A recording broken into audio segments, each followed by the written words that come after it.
Nos dicen que el empleo indefinido ha aumentado gracias a la reforma laboral. Pues resulta que el 40% de ese empleo indefinido es en realidad a tiempo parcial o fijos discontinuos. Luego te lo explico. Nos dicen que la inflación es por el efecto estadístico que compara un año de casi deflación con la subida de las energías, que aunque se esté alargando es coyuntural. Pues resulta que ya han llegado los efectos de segunda ronda. Luego te lo explico. Nos dicen que la economía está recuperándose de manera clara. Pues resulta que el crédito a empresas cae a mínimos y se disparan las refinanciaciones porque no pueden pagar sus pólizas anteriores.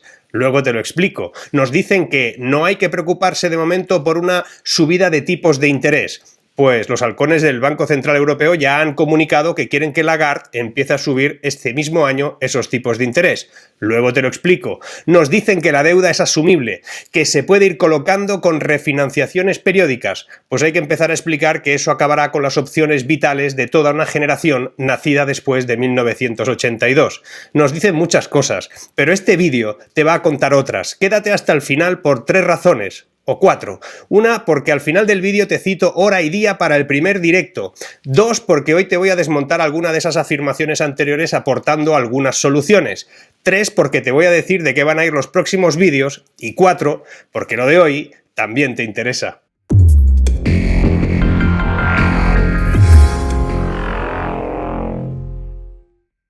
La fuerte subida de la inflación pronto va a comenzar a tener efectos más allá de la desaceleración del consumo. La presión de los precios está detrás de las presiones para la subida de salarios, es decir, los temidos efectos de segunda vuelta que tanto preocupan al Banco Central Europeo. Y te aseguro que lo peor está por llegar, pues parece que nadie está atendiendo a que los precios no suben por casualidad. Los precios suben por muchos motivos, pero hay uno del que nadie habla o se habla muy poco: la falta de productividad de nuestra economía. Una falta de productividad que solo se soluciona con formación y con tecnología, y no con subidas salariales que no responden a la capacidad real del mercado. Resulta que hoy mismo el gobierno ha llegado a un acuerdo con comisiones obreras y UGT para subir el salario mínimo interprofesional a 1.000 euros mensuales con efectos desde el 1 de enero de este mismo año, lo que supone encadenar un 30% de incrementos en ese salario mínimo en apenas 2 años, un 30% al que hay que sumarle todos los costes sociales. Un tapicero que tenga 4 empleados con salario mínimo ahora tiene varias opciones: subir los precios lo suficiente para mantener el margen de beneficio y mantenimiento de su comercio, para asumir el incremento de costes entre sueldo y costes sociales que va a un 45% más que hace 2 años. Otra opción que tiene es la de que donde había 4 haciendo algo, ahora haya 3, y otra más es que donde había 4 ya solo quede 1 e invertir en una máquina capaz de sustituir algunas de las cosas que hacían los otros 3, y ese que se queda tendrá que ser formado en el uso de esa máquina de tapicero que el tapicero no pensaba comprar nunca. El incremento de precios se disparará aún más, y como te he comentado en otros vídeos, el Banco Central Europeo está atrapado, solo tiene 2 opciones: subir tipos para evitar esa inflación y cargarse la recuperación, o no subirlos y dejar que la inflación se cargue la recuperación. Tiene pinta de que más pronto que tarde la decisión será la primera. El presidente del Banco de los Países Bajos, Klaas Knot, está considerado como uno de los máximos representantes de la ortodoxia en el seno del Consejo de Gobierno del Banco Central Europeo. Y este hombre ha apuntado que la primera subida de tipos en la zona euro va a tener que darse en el cuarto trimestre de 2022, que ya hay fecha. Además, este hombre apuntó que la posibilidad de acometer una segunda subida de tipos tendría que ser a principios de 2023.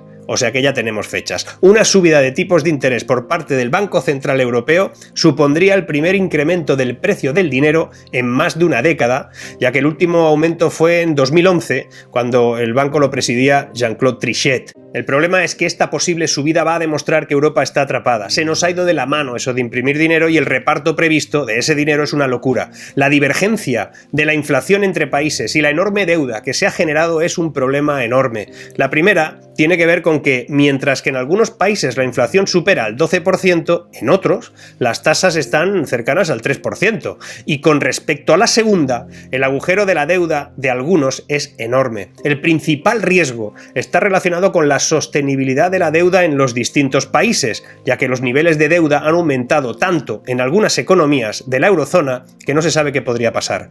Un aumento de los tipos de interés podría ejercer automáticamente presión sobre la sostenibilidad de la deuda de muchos de esos países. Adivina ¿Cuáles? Has acertado, España, que tiene una deuda brutal y una incapacidad absoluta para crear empleo real que pueda amortiguar una parálisis que podría haber en la inversión pública por culpa de esa deuda. Por eso vamos a ir al empleo. España cerró 2021 como el país de la OCDE con la mayor tasa de paro. La mayor tasa de paro en diciembre correspondía a España con un 13% y algo más, por delante del 12,7% de Grecia, el 12,6% de Colombia. Por el contrario, los niveles de desempleo más bajos de las economías avanzadas que refleja la OCDE están en República Checa 2,1%, Japón 2,7% y Polonia 2,9%. En el caso de los menores de 25 años, la tasa de paro de la OCDE media en 2021 era de 11,5% más o menos. Las mejores cifras de desempleo juvenil corresponden a Japón, 5,2%, por delante incluso de Alemania, que tiene un 6,1% juvenil, e Israel un 6,2%. Pero en el extremo opuesto, los niveles de desempleo juvenil más elevados se observan de nuevo en España, 30,6%. Hemos adelantado a Grecia, que está en un 30,5%, y a Italia, con un 26,8%. Y eso no parece que vaya a tener solución si nos siguen engañando así. Se diagnostica mal, por lo tanto no se pueden poner tratamientos adecuados. Resulta que nos dicen que la reforma laboral va como un tiro y que el aumento de empleo indefinido lo demuestra. Pero la verdad es que el 40% de ese empleo indefinido es a tiempo parcial o fijos discontinuos.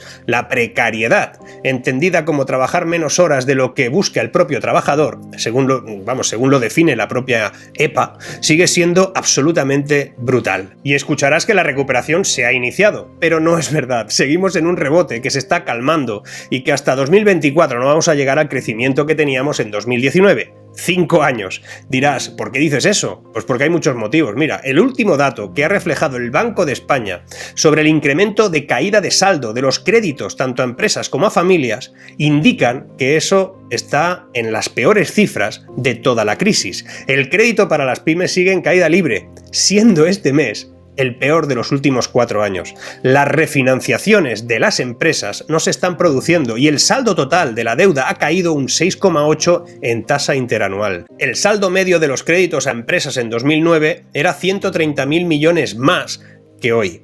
La crisis está ahogando a las pequeñas y medianas empresas, aunque es ahora cuando más están sufriendo el acceso al crédito y la refinanciación de sus deudas. Ahora es cuando llega lo peor. Como ves, en economía todo está relacionado. La inflación conlleva subida de salarios, la subida de salarios una subida de precios de segunda ronda, todo esto suele generar una subida de tipos que encarece el coste financiero de las empresas, que está a mínimos. Además, ante la falta de ingresos públicos que se van a producir tarde o temprano, que es otra consecuencia, sobre todo por falta de capacidad productiva, falta de eficiencia o gente cotizando, resulta que hay un partido en concreto del gobierno español, que propone una subida de impuestos radical. Podemos lleva años con una propuesta que ellos bautizan como Tax the Rich, equilibrar la balanza fiscal.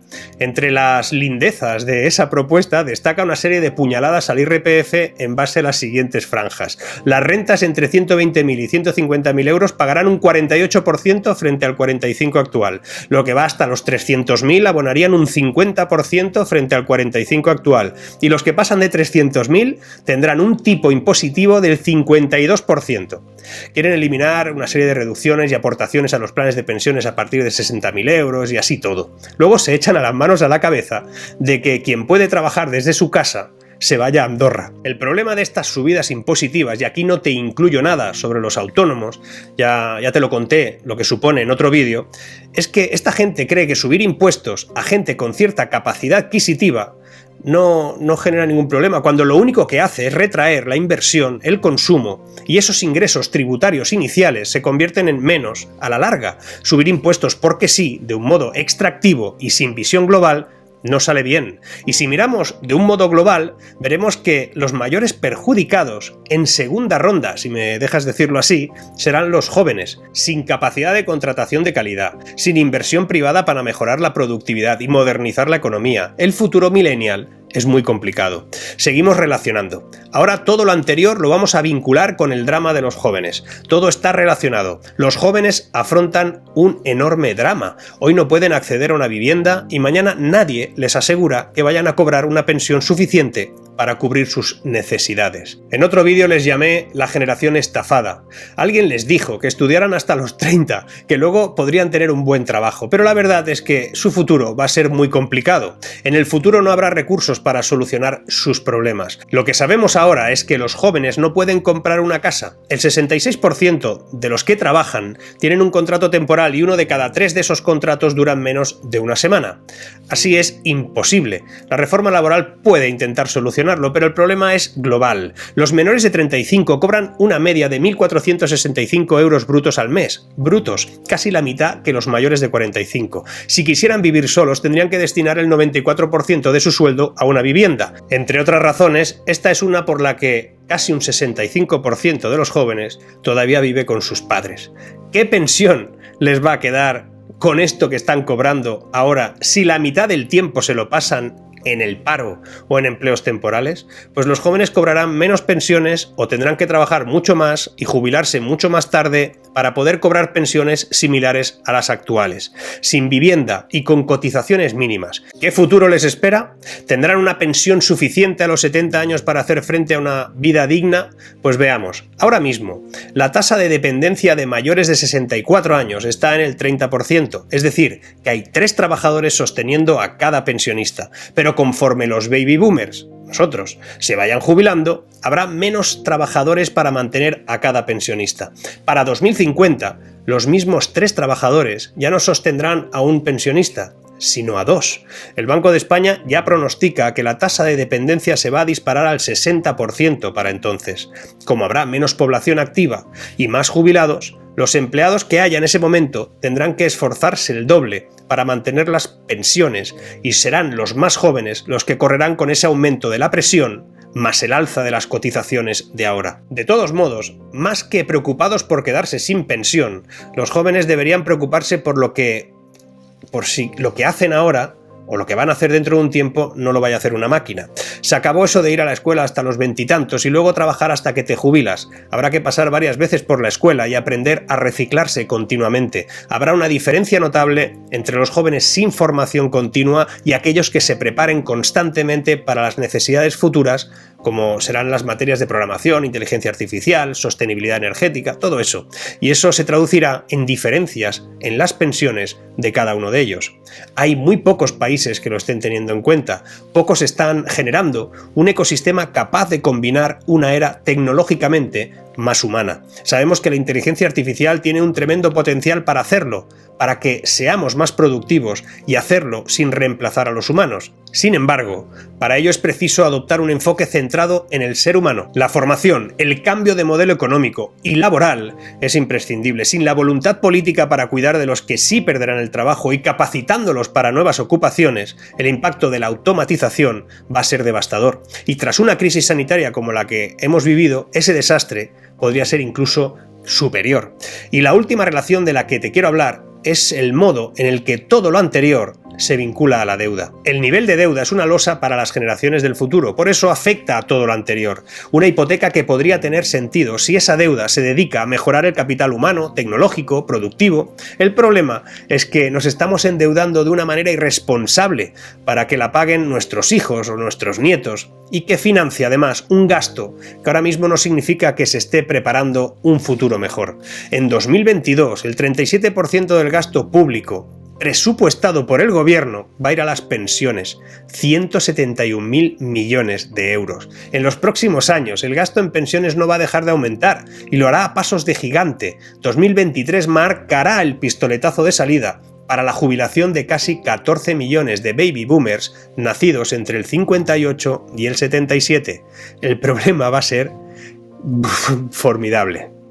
Lo que los políticos no parecen estar teniendo en cuenta es que una economía volcada en financiar el gasto social no productivo es igual a una sociedad menos productiva y a la larga más pobre. A medida que aumenta el gasto social en detrimento del gasto público productivo, esto afecta negativamente al crecimiento económico. Vanagloriarse de que baje el paro cuando lo que estás haciendo en realidad es sujetar una bajada con la contratación pública o con el sobrecoste público de considerar empleado a quienes están en ERTE es parte de eso. Ahogar a impuestos a quienes pueden revertir eso no ayudará. Malgastar los fondos fondos europeos no ayudará. Generar el modelo de dependencia social no ayudará. Vamos tarde, pero hay que modernizar sectores que son competitivos, invertir en educación, invertir en investigación, ciclos tecnológicos, evitar el dominó de la crisis que vamos a ir acumulando con los efectos de segunda ronda en todos los sentidos. Se precisan medidas más concretas como diseñar un sistema de pensiones sostenible, vinculado, por ejemplo, a la mochila austriaca,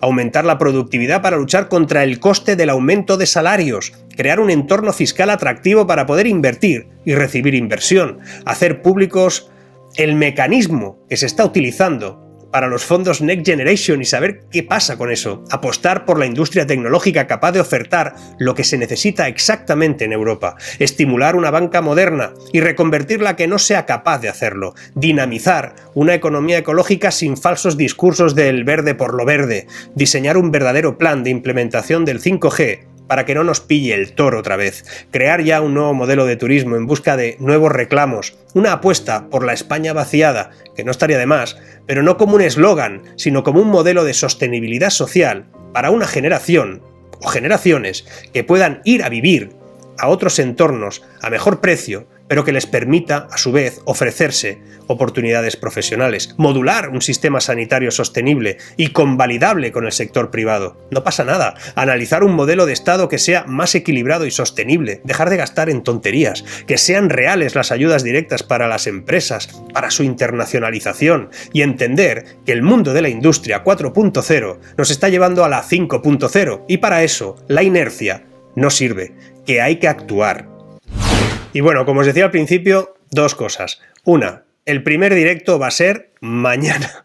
Mañana a las 6 de la tarde, hora española. Luego lo pondré en la pestaña de comunidad para que quede claro. Y incluso unos minutos antes pues habrá una cuenta atrás y un aviso a los que tenéis la campanilla puesta para que no faltéis desde el minuto 1 y podamos todos charlar.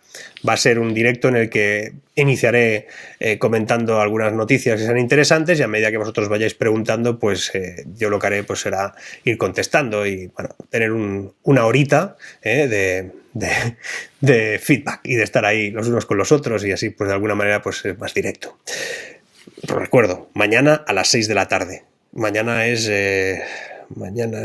10 de febrero del 2022. Joder, no sé ni en qué año estoy. 10 de febrero del 2022 a las 6 de la tarde, hora española. Primer directo del blog de aquí, del Menda. Y segunda cosa, os anuncio, básicamente, mañana lo comentaremos, de qué van a ir los próximos vídeos. Pero estoy preparando varios materiales, algunos tienen que ver con, bueno, ya un next level, un poquito más allá del mundo de los metaversos y del metaverso. Sigo investigando, ya he hecho varios vídeos, te invito a verlos, pero vamos a ir un poquito más allá, vamos a analizar algunas de las consecuencias que puede tener, no solo económicas, sino también sociológicas y qué puede suceder con todo esto y cuándo se va a producir. También estoy preparando algo con respecto a la Web3, es decir, ese mundo descentralizado. También he hablado de ello, pero vamos a darle también un nivel superior. Voy a hablar de la deuda desde un punto de vista algo técnico. Voy a hablar de la inflación, la voy a vincular y voy a intentar vincular todo eso con políticas activas que se podrían llevar a cabo. Algo parecido a lo de hoy, pero de un modo mucho más, por lo menos de un modo un poquito más técnico. En definitiva, material que también os preguntaré mañana a ver si, bueno, temas que os puedan interesar o temas que os gustaría que abordara, pues mañana lo comentamos en el directo y ya está. Los que veáis este vídeo durante el 10, si por la mañana, los que estáis viendo este vídeo ya por la mañana, que sepáis que dentro de un rato nos vemos. En todo caso, darle al like para que este vídeo se difunda, comentadlo, compartidlo todo lo que queráis y nada, nos vemos mañana.